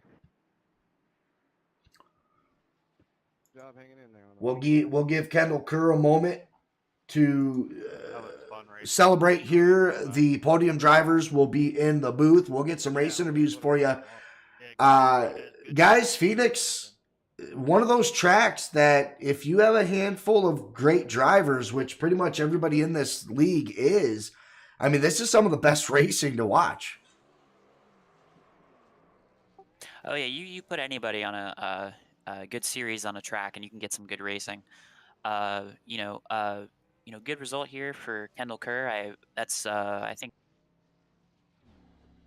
that is his second one of the season. I do believe this is Oliver Turan's first podium. So good for him. Yeah, absolutely. He's been up there a couple of times, but not really able to finish, and he does tonight. So a good job by Oliver Turan. Ileana Hamilton looked like he was going to have the win there until that caution. That's unfortunate for him, but well played by the 21 car of Kendall Kerr. Just a phenomenal strategy for a lot of these guys here tonight. Yeah, it's all right. It happens. I had a run on you, and I was hoping you. Let's go ahead and pull in Oliver Turan here, the 002 car, the Mongol. Oliver, you got a copy?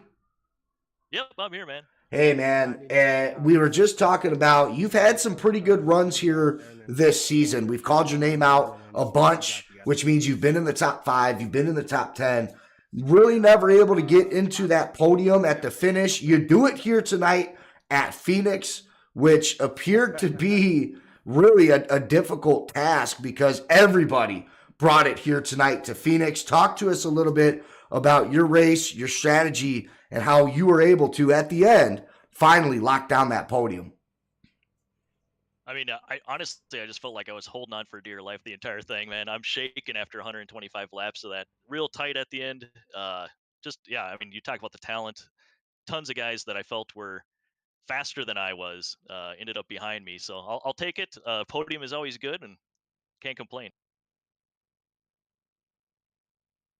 Let's throw it to Kyle with questions, and then Chad, we'll have you do the second place driver. Hey, I don't got any questions. Just congrats, man. I know you've been trying hard in these Xfinity Series races, and this is your first podium. Just congrats, man, and hope to see you up here more often, and be cool to see you get a dub. Yeah. I feel like it's coming. It's coming soon, and thanks for the broadcast you guys do, man. It's really nice. Thanks. Yeah, just don't forget safe fuel. Will do, man. Will do. That was third place finisher Oliver Turan with his best finish of the season. Right now, we're going to bring in somebody who might not have liked the end of that race. Ileana Hamilton, we've talked before. You do really well in this league. It looked as if you were going to bring home the checkered flag, but unfortunately, what we see so many times is that late race caution. Everybody's strategy goes out the window, and unfortunately, Kerr had the tires and the grip. He's able to beat you out there. But a second place finish, we just talked to Oliver. This seemed like an all-star race. Like everybody who was anybody was up there fighting inside the top 10, the top 5. We had some really long green flag runs. Second place is nothing to hang your head on, but of course, I'm sure you wanted the win. Talk to us a little bit about Phoenix, how happy you are with your finish, and really just the overall quality of tonight's race. It was a great race. I'm super happy with second just because I was really bad in long runs. So I kept coming in for tires a little bit sooner than everybody else. But with the end being a shorter, like a sprint, shorter runs, I was able to get up front. And then yeah, it was super disappointing to see that caution, but it happens. And I knew in the restart with Kendall on the outside, that being kind of the preferred lane on the restart there, I knew I was kind of fighting for second at that point.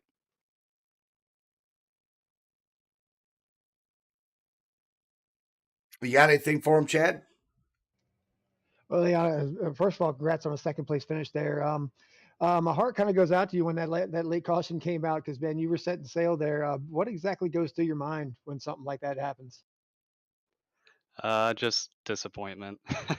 Not much you can do about it. Um, and like I said, with the restart and starting on the bottom, I kind of knew I was kind of screwed there. All right, man. Well, yeah, that was an unfortunate set of events for you, but still a great job to secure our P2 finish there. And good luck, good job, and good luck the rest of the year. Awesome. Thanks, man. All right. Thank you, Mr. Hamilton. Always good time. Appreciate you, brother. Thank you. Next up, we're going to have Kendall Kerr. I'm going to step back and actually let Kyle and Chad do this. But before I do, Kendall, it was an honor to watch that race. Good job. Congratulations on the P1, my man. Thank you. It's been a long time coming. I just have not been able to figure out the 50% fuel strategy here in this league, and taking a season and a half to get the victory lane. But definitely happy to do it here tonight, and it should close up the points to make things interesting for y'all the rest of the way.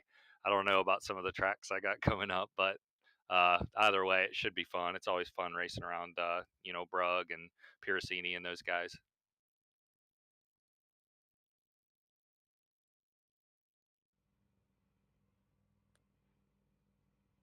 Yeah, Kendall, I thought you got a win this season. I am corrected. You got a win in the preseason at Charlotte.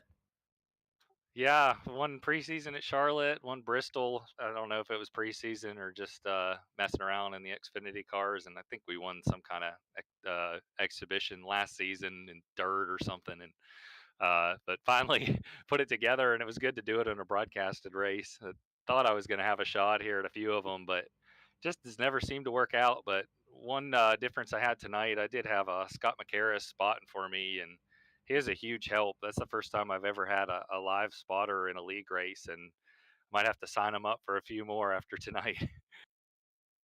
Yeah, the spotter makes all the difference here. So heading in there in that final run, how are you feeling on fuel there? I know you in the beginning of the race, I don't believe you pitted. Were you worried about anybody being able to stretch it into the one stop, or were you fairly certain that it was only going to just be a straight two stop for you guys?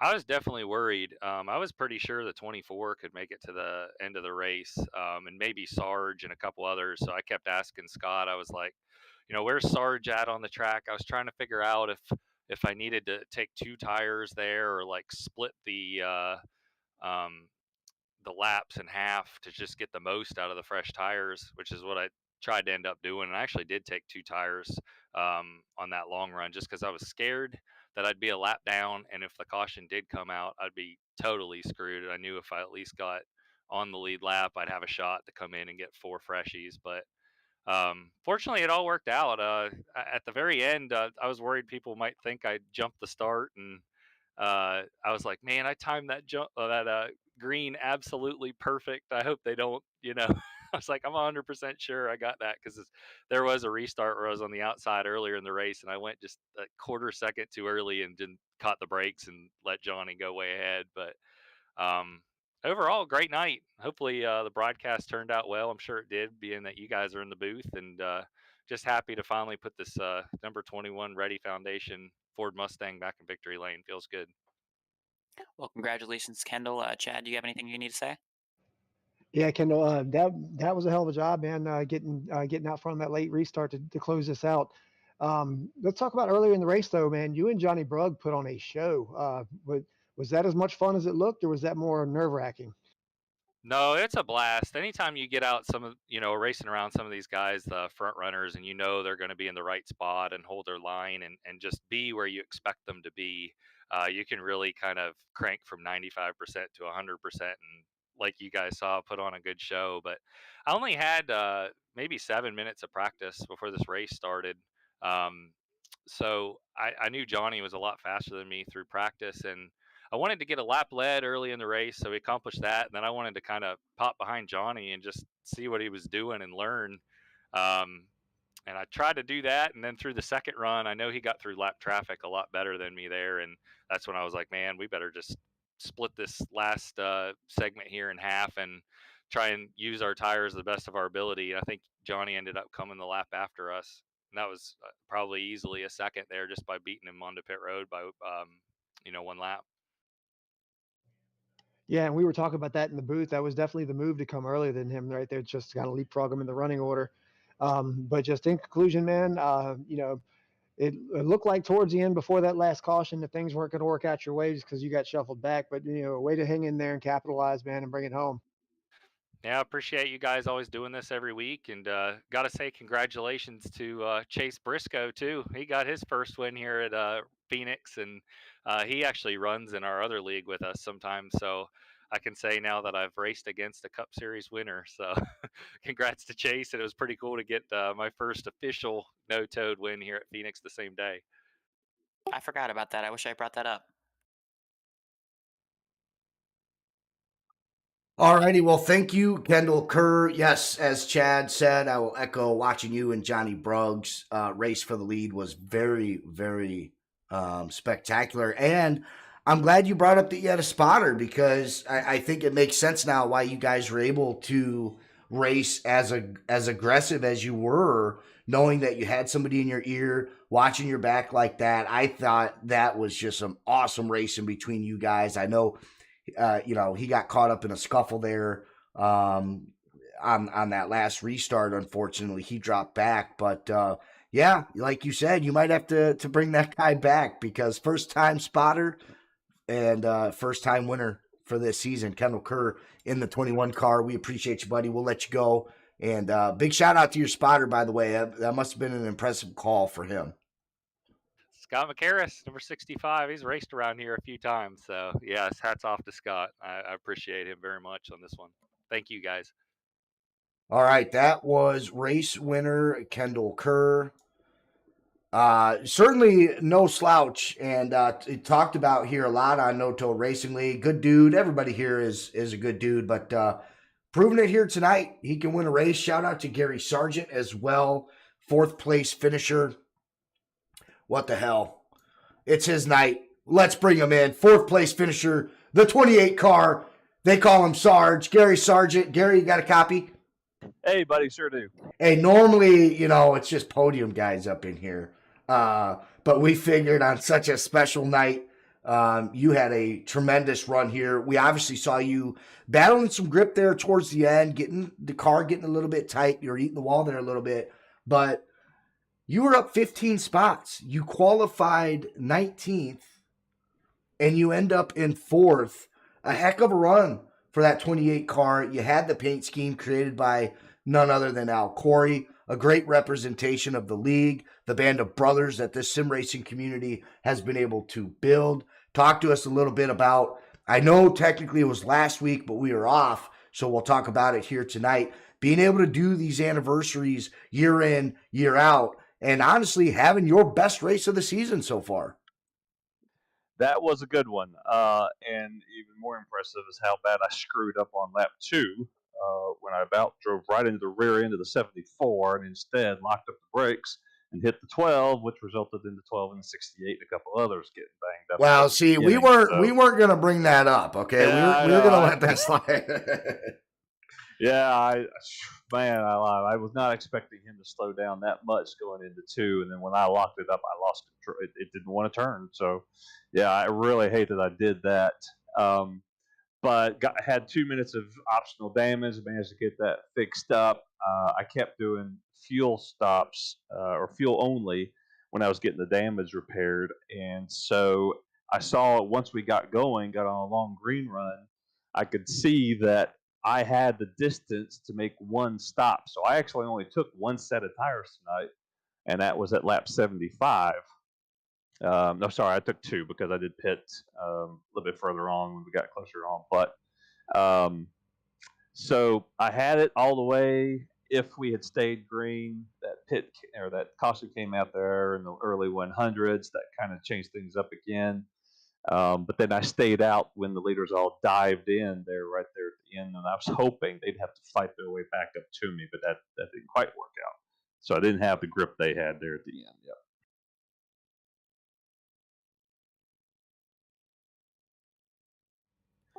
Well, Gary, you did a good job paying your way onto the, I guess, fourth step of the podium. Yep. I was looking at the stats. We did a little 20th anniversary chat this afternoon. We streamed it live for the guys to watch, and I found out some stats about myself I didn't know. So we've ran. This was our 246th race, points race as our Premier Series.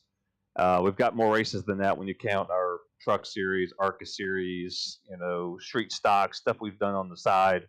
So as our Premier Series, this was our 246th race, which means our Homestead finale will be 250, which is a good milestone for us. Out of those 246, this was my 223rd start and my 201st top 10. So I'm pretty happy with those stats. Not so happy with the fact that I've only won 5 out of 223, but it's good. So, I'm a huge Tampa Bay Buccaneer fan. Me and you have talked about this before. With Tom Brady making the announcement that he's coming out of retirement, he told me personally that as long as No Toe Racing League is running their Sunday night, he's going to play football. So I appreciate you guys putting this all together. We get Tom Brady back for a 20-second, because you started about the time he was drafted. So it just makes sense. No Toe Racing League, Tom Brady, it kind of goes together here, man. So appreciate it, man. That's a connection I had not seen coming. So thank you for that there. Hey, we'll let you go. We're going to wrap things up here, but I wanted to bring you in. Such a good finish, such a great job as always. You know how I feel about the league. It's just phenomenal. And just really appreciate the opportunity that you guys, I've had a rough season with you guys here this year. So I appreciate all the patience. I love being a part of this league. So I just wanted to say thanks and congrats on a big night, my man. Well, thank you to you guys up in the booth, and thank you to everyone watching. We are so happy to be here this long after the start. And, most people know there was a break in between, but we're not thinking about that. We're going to think about the next 20 years, and we got a great generation of drivers that are just, just fantastic to watch and learn from. So thank you for broadcasting. Thank you all for being here. All righty, that was Gary Sargent, driver of the 28 car. We're going to wrap things up here very, very quickly here. Kyle, we'll start with you, then we'll jump to Chad. Thoughts on Phoenix and looking into next week? This was an interesting race. It kind of was all over the place. We thought for a bit there that Brugg was going to get it. Then we thought Kreidler had some sort of strategy up and ready to go. We had Gary up in the lead. We had Kendall ended up getting the win here after we surely thought that Ileana Hamilton was going to win. But next week we're going to Atlanta Motor Speedway. I believe that is just the current, or not current, but the old layout of Atlanta. Weird to say that. It's the Stay Puft 200. But Faded, thanks for having me here. And man, when are you going to get on track? Well, I'm more of a voice than I am a driver, so I don't see that ever happening.